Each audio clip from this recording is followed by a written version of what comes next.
Hi guys, welcome back to the next part of the series. Today we're going to talk about packaging the UVs. And as you can see, we have a nice distribution. Like every single part of our element has some nice UVs. So technically, if we were to export every single part as an individual element, we would be able to get a very nice effect. Now, here's where we need to talk about something called resolution or textile resolution.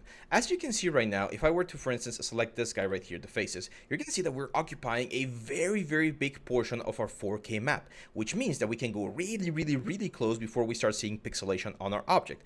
However, when we unfold or unpack all of these guys right here into a single element, we won't have the exact same resolution. So what we need to do is we need to make sure that every single part has the exact same size so that when we texture things, we get a nice result. Don't be scared if we start seeing less and less of these elements right now. It's very normal again. So here's what we're going to do. First, I'm going to grab all of the elements and I'm going to press Ctrl A to apply all transforms. It's very important that all transforms are applied so that the scales of the objects are set in stone pretty much. Now, I'm also going to go to this part right here, and I'm going to delete anything that has like modifiers. So you can see the modifiers due to the little wrench right here. Now, there's no modifiers, so we're good. I'm going to grab all of the elements, A, to select everything that we have here. I'm going to switch to face mode, and I'm going to select all of the faces. And look at the mess that we have. So here, we're breaking several rules. We're going over the edge. We're having overlaps. It's impossible to read this map, and it will be impossible to texture it as well. So I'm going to select all of the UV maps here, and the first thing I'm going to do is I'm going to go to UV, and I'm going to say Average Island Scales. This will make sure that all of the islands have the exact same size. Look at this. So now if we take a look at the object, you can see that most of the squares are really close in size. Yes, there might be a little bit of variation. Some of them might be slightly bigger, like this one right here, or this one right here. But in general, most of them are sharing the exact same resolution. So this tells me that we have the proper scale. Now I'm going to say UV, and we're going to do a pack islands. So this will pack all of the islands into my 1-to-1 square, and it will create my actual map. This is the map that we're going to be using. This is what we want to have. However, as you can see, we have some like interesting islands that don't have the best layout, as we can say. So one of the things that we want to try is we want to try to make sure that the map is easy to read. And right now, if I take a look at this, it's not, I mean, it's not bad, but it's not perfect either. Here's again where you're gonna hear like multiple different opinions about how to pack UVs. This map that you see right here, perfectly valid. If you bring this into Substance, we can texture no issues whatsoever, and we're gonna get a nice result. However, there are some like schools of thought that say, hey, you wanna make sure that your UVs are as clean as possible. And one of those things means, for instance, that we wanna make sure that every single UV is facing the right direction. So for instance, this one right here, I'm gonna press L to link it, and we can rotate this around, okay, so that we are now facing forward. However, as you can see right there, it's not fitting perfectly because the unpack option or the unwrap option will try to fit everything as nice as possible. So here we might need to use a little bit of like movement. We might need to even like scale this just a tiny fraction here to make sure that we're not touching other islands. But now, as you can see, this looks a little bit better. Let's see, for instance, this like the big stone right here, this one right here. I'm going to select one of these points, hit L, and we can rotate this around just a tad bit so that we get as much straight faces as we can.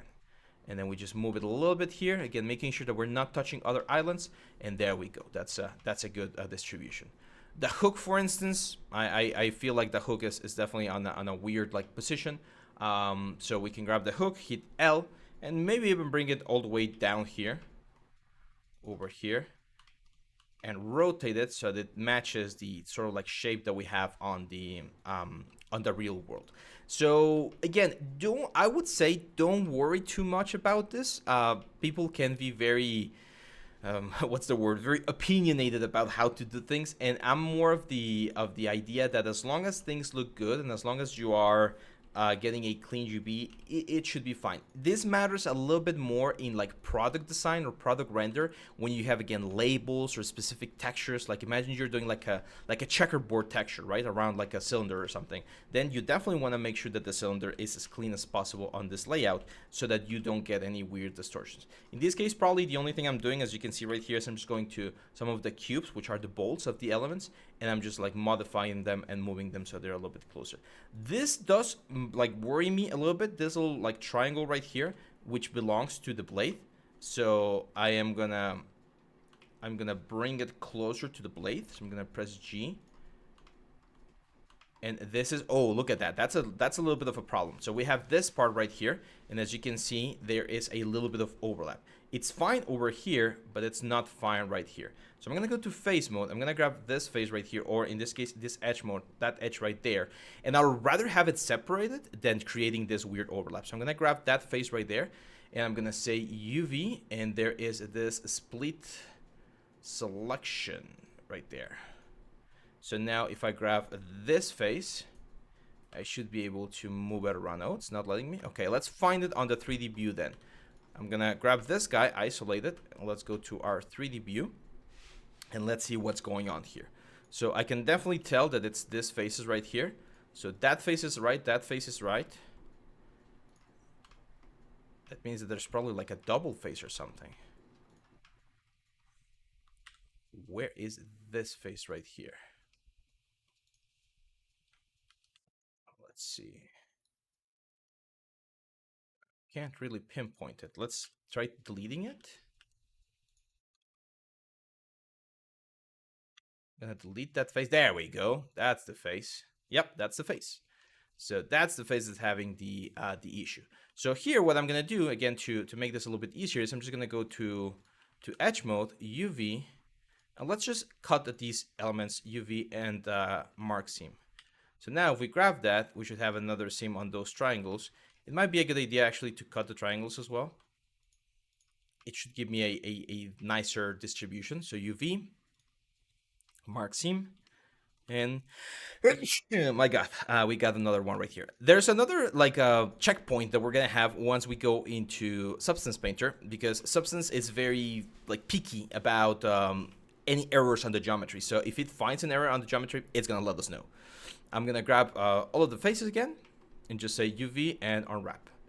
That of course is gonna divide. As you can see, we got the little triangles right here. Again, not that much of an issue. What I want is to have a very clean distribution everywhere else. Yes, we're gonna have to do another sort of unfold right here. Let's grab everything.